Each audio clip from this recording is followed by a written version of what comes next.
They tried to take her kingdom. They tried to silence her throne. But instead, they awakened a warrior.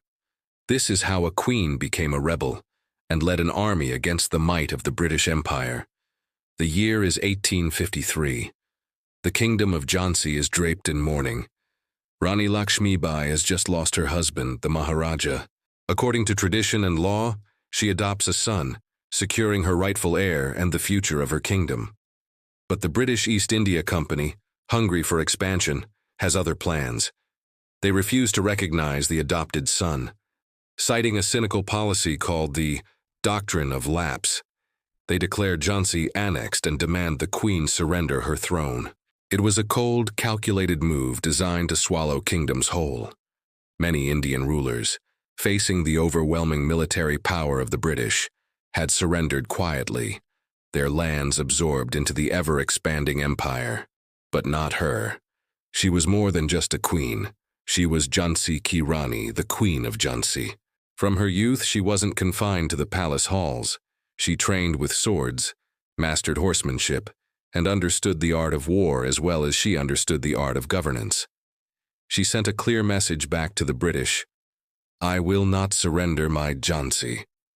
Then, in 1857, a spark ignites a wildfire. Across northern India, the First War of Independence erupts. Indian soldiers, the Sepoys, turn their British-issued rifles against their own officers. What began as scattered mutinies quickly swells into a massive rebellion, spreading like fire across the map. The flames of this great uprising soon reach the gates of Jhansi. The British, seeing the Queen as a symbol of defiance, decide to make an example of her. They lay siege to Jhansi, confident of a swift victory. They underestimated their opponent. Rani Lakshmibai doesn't hide behind her palace walls. She personally leads the defense, a breathtaking sight on horseback, often dual-wielding swords, inspiring her soldiers from the front lines. She rallies her people and forms her own army, not just of men, but of women, a revolutionary act. She trains a women's regiment, Durga Dal, creating skilled archers, musketeers, and cavalry riders at lightning speed. It was unheard of, unthinkable, and for the British, it was about to become unstoppable. Under her command, the defenders of Jhansi fought with a ferocity that stunned the British forces. She wasn't just a figurehead, she was a brilliant military strategist. She breaks through siege lines to resupply her troops. She organizes the evacuation of civilians to safety. She executes brilliant and daring night raids that sow chaos among the enemy ranks. But the British Empire brings its full weight to bear, relentlessly bombarding the fortress. Then comes the moment that would become legend. As British forces finally overwhelm Jhansi's walls, it seems all is lost. But the Rani refuses to be captured. In an act of pure, breathtaking courage, she mounts her favorite horse, Badal, ties her young adopted son securely to her back, and charges towards the ramparts. With enemy soldiers closing in, she takes a death-defying leap over the fortress walls and across the enemy lines below, galloping away into the night.